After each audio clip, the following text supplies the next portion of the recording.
big news at that time. Okay, many people again believe he could get his Nobel Prize one day, and maybe even very soon. Okay, and some people actually counted on. Well, he got his PhD only from 1997. So from 1998 to 2001, he worked in Bell Lab. Okay, and he was very prolific. Okay, some people actually just counted his papers and found that he could produce one paper in each 8 working days. Very, very productive. Okay, he received a lot of big awards one short period of time. 2001 to 2002 big awards.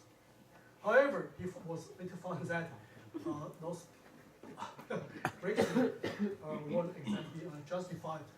So he got 16 pounds of research misconduct found by the Bell Lab investigation committee. A lot of papers got retracted. He was terminated from Bell Lab. Okay. Then his alma mater, the German university, the University of Konstanz, also looked into this because once again, the university believed this person might have a pattern there, okay, a career pattern. And then they discovered that there was also something wrong with his thesis, so they revoked his degree. Okay. Now this case is very, very famous, and in this research ethics area, we use this case to look for a lot of reasons. Okay. One reason is about the investigation mechanism. It was very, very effective at that time. So this is a slide that I used in a Chinese seminar, so I just copied that over here. Okay, but let me just read that for you. Okay, in 2002, just about the time that there were several groups in the academia started raising issues regarding the validity of some experimental results. Bell Lab, at that time, was a very, very prestigious lab in the U.S. Made a very prompt decision to look into this. They didn't try to cover it. Okay, they appointed a very, very established person. It's called a Stanford professor, Malcolm Beasley, as a chair, and looked into this, a full investigation. Okay, then they asked this Schön to turn in all data, all records regarding this, regarding his research. Now the interesting thing happens. Schön says, well, first of all, he didn't keep any notebooks. Okay? He threw all this away already, long time ago, he threw them away. Now, when he was asked to present, to show his own raw data, experimental raw data, Schön said that he kept all this raw data in his computer, but the hard disk wasn't big enough. So he had to clean up his hard disk. So he didn't keep any raw data there. Finally, okay, remember he used molecules to make transistors, okay? So he was asked to present those samples. The Schön said he threw away most of these, okay? Only a few did not throw away, they were just damaged, so cannot be tested. In other words, all he said was like, I got nothing, okay? You go figure, okay? I'm not going to show you anything, okay? That was his way. This brings an issue regarding fabrication. Fabrication in FFP means you create something from nothing. You just make up something. Okay? Now, if the investigation team adopts the same legal standard, like in the legal proceeding, they have to prove the accused of fabricating something. They have to present evidence to prove this person came up this from nothing. Okay, which is impossible, because came up from nothing, and you have to prove this. Okay, he came up this from nothing. Okay, basically, Schön's attitude was that if you just follow the same standard as a legal proceeding, okay, you have to prove I'm guilty, otherwise I'm innocent. Okay, now the committee did not bend. Okay, they went ahead, established a high bar in this business, which is very important. They faulted Schön for not being able to present any evidence, okay, to prove he did not fabricate. Okay, so the fault went back to Schön because he couldn't prove he did not fabricate. He was faulted. this bar is higher than the legal standard. Okay, and that is something a lot of other issues, a lot of cases after this adopted. Okay. This is an area about ethics. This is not about law. We have a higher bar, so we can do that. Okay, so this is an important, this is very significant in this area. And I'm just going to keep. His alma mater, the German university, revoked his thesis in 2004. Okay, 2009, Schön appealed to the university for the decision and was turned down. Now he then turned to court, okay, district court, okay, and accused the university. The court actually dismissed the university's ruling, and then the university decided to appeal. Okay, on upper level court kind of just upheld university's ruling. Another level, up to the constitutional court. Okay, finally they upheld the university's original decision. Okay, many physicists remember this case. It was in 2002. It was a big deal. Okay, but they didn't know the whole case was not over until this year. Okay, in 2014, in September. Okay, only 3 months ago, the whole case is finally over. More than 10 years. More than 10 years. It's always something to do with this guy. He's very, very persistent. Because he didn't have anything to lose. He just kept on fighting. Right? Maybe win something, maybe not, but nothing to lose. He was stripped off everything. Okay. Now let me get into this part. Another well-known physicist, okay, got into this. This Victor Ninov. This is a person. That's him. Okay. He was a researcher at the Lawrence Berkeley National Lab. He claimed that he discovered elements 116 and 118. I got a paper in Physical Review Lectures. By that time, this was a very heavy element. Okay, 118. Okay. He was praised by the then U.S. Secretary of Energy, Bill Richardson. And this stunning discovery opens the door to further insights into the structure of atomic nucleus. It was praised by a government official, a government endorsement of this contribution. However, unfortunately, he was found to have engaged in research misconduct, and paper was retracted. He was terminated from the lab. Okay, these two cases, this Ninov's case and the previous Schön's case, they were very, very close to each other, only like a few months apart. Okay, by that stage, it was a big shock to the American Institute of Physics. Okay, they actually mandated a lot of new policies, okay, to avoid physicists from doing this again. All right. Now, the last case I want to talk about is Elizabeth Goodman. She was an associate professor at the University of Wisconsin-Madison. She was found falsifying data in federally funded research grant proposals and in some published papers. Okay. As a result, she resigned from a faculty post in 2006. And she also got 2 years in probation and fined more than $100,000. This case does not seem to be as high profile as those other few cases. Okay, we talked about several cases earlier after Nobel caliber. However, this case is worth noting because of the following reason. There was a sad story behind the scenes, very sad story. She was actually turned in by her own graduate students. The graduate students got along well with her. There was nothing personal. They just found out that she falsified data in proposals, in papers, and out of moral courage, they discussed and decided to turn in the advisor. All right. Now, first of all, when they made a decision, they talked to some other professors in the same department. All those other professors decided to look the other way, to side with the advisor, not with the students. Even before all data became available, all facts became available. So the professor decided to just not look into this at all. Students got very discouraged. They went straight to the university. The university handled the case by the book. That was fine. Okay, they got a standard procedure, SOP. Okay, they just follow that. However, because later on the advisor was found research misconduct, she was dismissed from a post. The research group was dismissed as well. The lab shut down.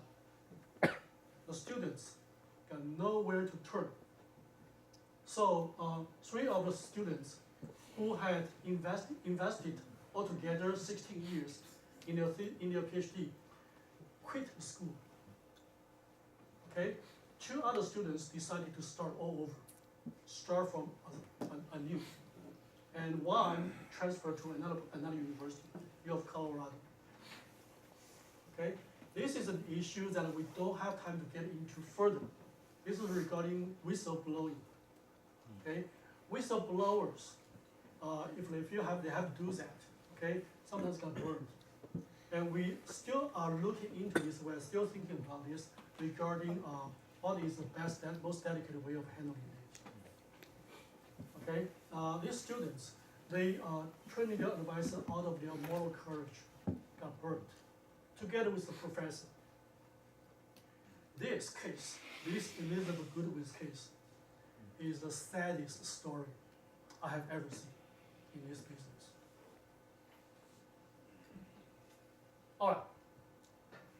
Now, that comes to the end. Okay, I just want to make a quick summary. In retrospect and looking forward. First of all, in retrospect. First, I listed a lot of topics and got into a little detail on a couple of topics regarding responsible conduct research. So this area involves a lot of subjects. It's much more than what traditional researchers would consider to be to be important, to be noted. Okay, they used to think maybe just be a good researcher, all one has to do is to record data accurately and citing sources completely. In these days, research activities can become very complicated. Okay, that's why we need a course to address this issue. And we need our PhD students to take this course, everything. And then in the cases we just looked into it, we found that this RCR, responsible conduct research, has to be maintained throughout one's career. Okay, one has to be careful about this in one's entire career. Even a very senior researcher, internationally renowned scholar, could be dragged into this just because out of negligence. Okay, so once again, this research ethics is not just for students. Okay, some professors need this as much as students. All right, now let's look forward. I have to be very frank with you. With everything I have observed in these days, the academia, globally, I say that things can get worse. Okay, regarding research ethics, all those cases we have seen on the news, okay, they are not just random cases. Okay, there's a trend over there. We have to be really prepared.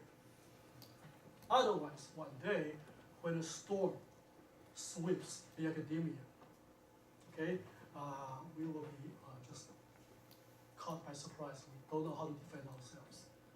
Okay. This is a big issue here. Okay. My recommendation is to have a mechanism established as soon as possible. Okay. We have mechanism regarding counseling, regarding investigation, and regarding education. The mechanism have to be established. Okay. Right now, we don't have mechanism in Taiwan. Okay. Have to be established. In the U.S., they just started only a few years ago. We have to be prepared before the typhoon sweeps by. Finally, it takes a village to maintain RCR mind and practices. A village means all those people involved in academia, such as authors, peer reviewers, mentors, advisors, administrators, university, society, government, and so on. Because there are so many topics involved in responsible conduct research. Each topic involves a certain kind of people, function and people, okay, how they operate, okay. All these topics have to be addressed because all these people have to work together. And I got this saying from actually this following. There's a famous political saying in the U.S. It takes a village to raise a child. Okay, Hillary Clinton, she had this on her book title. She wrote a book and was using this as a title. Okay, the idea is that we have children here. Behind that, we need lots of parents, nursery school teachers. Okay, then behind that, maybe we need a nurse and doctor. We need a principal, a worker, police, and farmer, and so on. The entire village has to work together behind the children to raise a child. Scholars are just like this.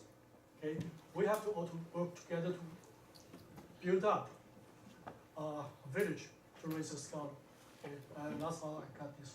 Got this one.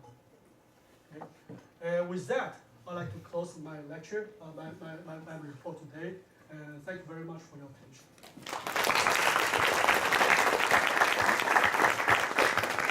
Thank you, Professor Chen, for these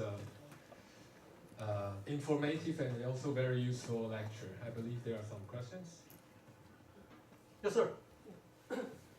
Thanks so much for a very good talk.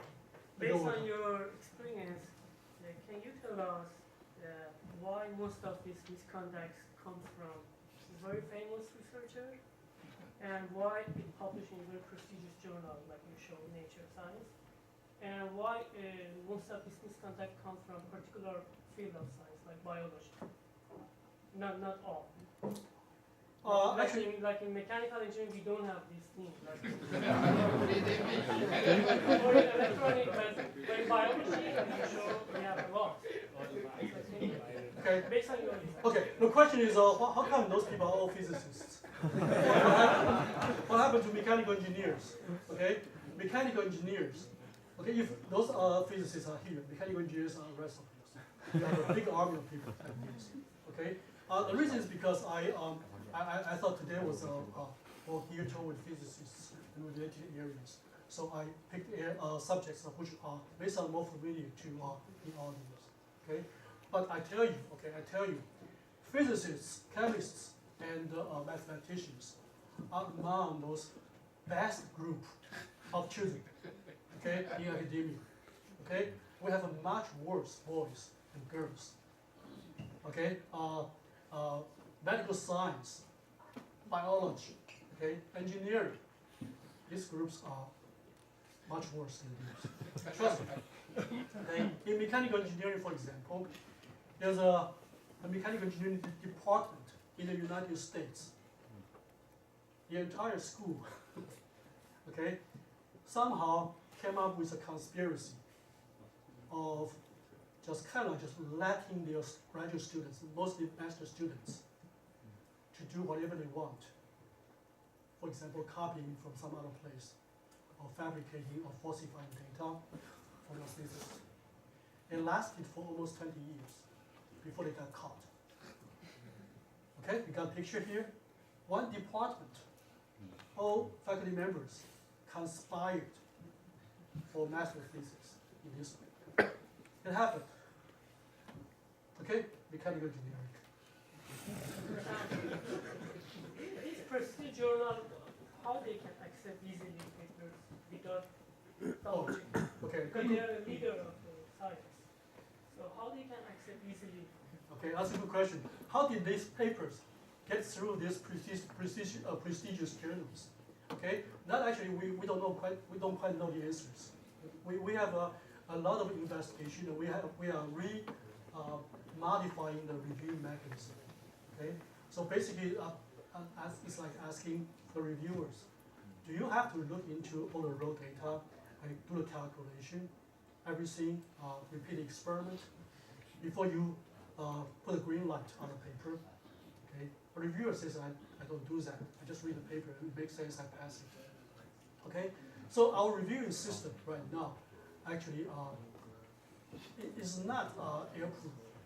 Okay, And those journals, like Nature and Science, they actually added a lot of layers of mechanism after those cases. And now they do a lot of other things. Okay? But who knows?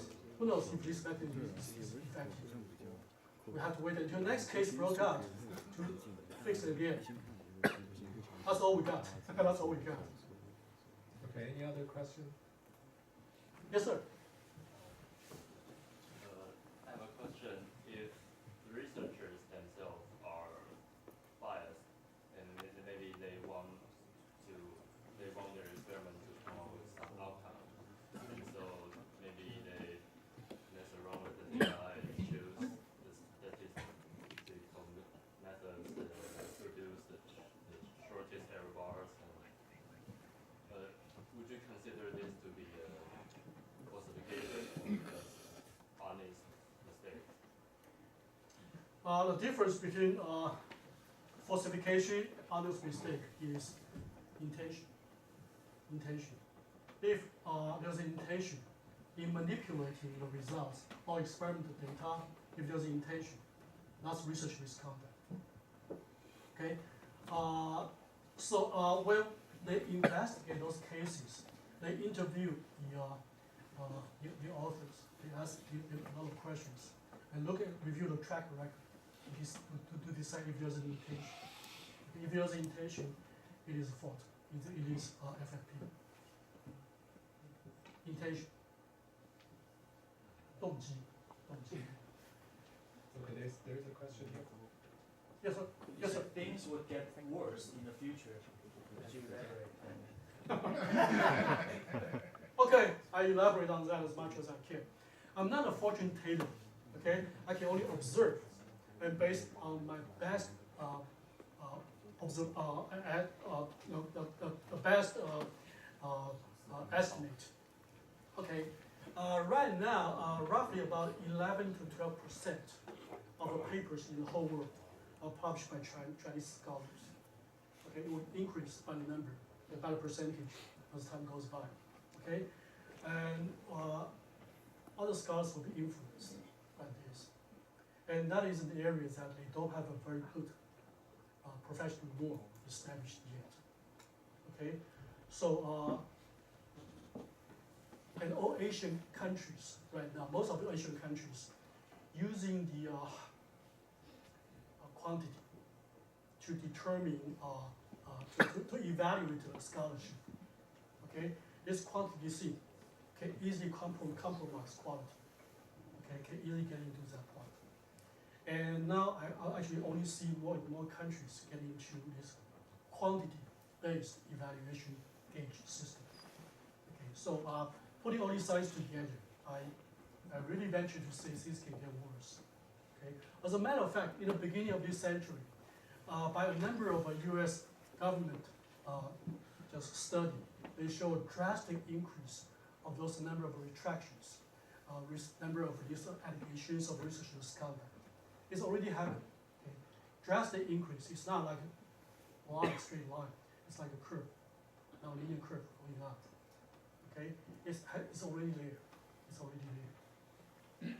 We used to talk about maybe in the beginning of the century, like number of retractions of paper altogether, maybe 30 a year altogether. Okay, in the entire academia, 30 together. This time, you can easily get to hundreds. I don't know about this year. Last year was like 600-700 already. Okay. It's just like 10 years ago, it was like 30 in the tens. Now it's in the hundreds. Very fast. Is there a question over there? Yes, Go sir. ahead. Yeah, I think what it asks is that by manipulating the data, it's quite unclear what's by manipulating, because some statistical method justify someone to reject some data from your reject some data from your data. Yeah. So I think it's not very clear to say what is manipulating. Manipulating means out of professional law. If you have a professional justification for ignoring some data, okay, you have a professional justification for that, okay. then it is not fabrication or falsification. If you have a professional justification, okay? But just that you have to put this on the table for people to justify. Okay, you got this data currency, take out some of this, take out 50% of the data points, and only report 50 of these. Can you actually at least address this part of justification on the paper? Can you just mention this justification to the readers to allow them to make a judgment? Can you do that? But you don't dare to do that. Okay, that makes a difference. Maybe the last two questions. Professor Chen, in the beginning of your speech, you mentioned that in Georgia Tech, you have the program that all the doctoral students will go through the course and take the exercise, something like that. Does that effective, or is there any mean to evaluate? And how much does it cost? Very good question, very good question. The question is, in Georgia Tech, we do this or that, okay? Is that really effective, or just trying to do that because the government wants us to do that? Okay, we don't have empirical data to support this yet. Okay, we don't have a lot of data points yet. Okay, I can only tell you that every student knows FFP. Okay, they can easily just bring this up when they are in a seminar and they look at some other's work. They can easily use something they learned to evaluate it. Okay, that's something I can tell. Okay, now in terms of self-policing, okay, so can I also follow the same ethical principles I ask for others? It's hard to tell. It's hard to tell so far. One last question. Okay, so in the examples that you give, most of them have to do with experiment, right? So my question is there any kind of misconduct on the theoretical paper, or because a lot of people work on theory, they don't believe their theory, but they propose it and say, let's write a paper. That's a very good question. Is there any case regarding FFP for theoreticians? Okay, let's put it this way. Okay, theoreticians only commit the P, not F and F. Okay, they only go to P. Okay, and theoreticians can be from physics, chemistry, mathematics, or even from other areas like humanities, social sciences. Okay. This is the hardest part, okay, the plagiarism in terms of the ideas, okay, that's the hardest part, okay. The CIAM, okay, that's Applied Mathematics Society, CIAM, they admitted this. They say if you just copy the sentences and so on, they can easily find out because they have got all kinds of software, okay. If one paper accuses the other paper of plagiarizing, copy, stealing the ideas, it is very difficult to do it. Okay, so right now we don't have a lot of cases of stealing others' ideas established. We have a lot of accusations, okay, to do for this. Okay, now very few have been established. Okay, so F and F are easier, so that's why they can be confirmed. Okay, they can be confirmed. Okay, for example. Do you know the Chinese mathematician, very famous one, Ye-Hwa Chen? Okay, he once accused of one of his former students, now a professor in the United States, MIT professor, of stealing a lot of his ideas. Okay, he accused that in public. Okay, his student didn't say anything, just smiled. But even Ye-Hwa Chen himself could not prove it. Okay, he's an internationally renowned mathematician. He's about the highest caliber of all the scientists. He accused somebody of plagiarism. Okay, he couldn't prove it. It is very difficult, even at his level. Okay, so because of the limit of time, I'll have to stop here. If you have more questions, please come to the front and ask Professor Chen. So please join me to thank Professor Chen for this wonderful talk. Thank you.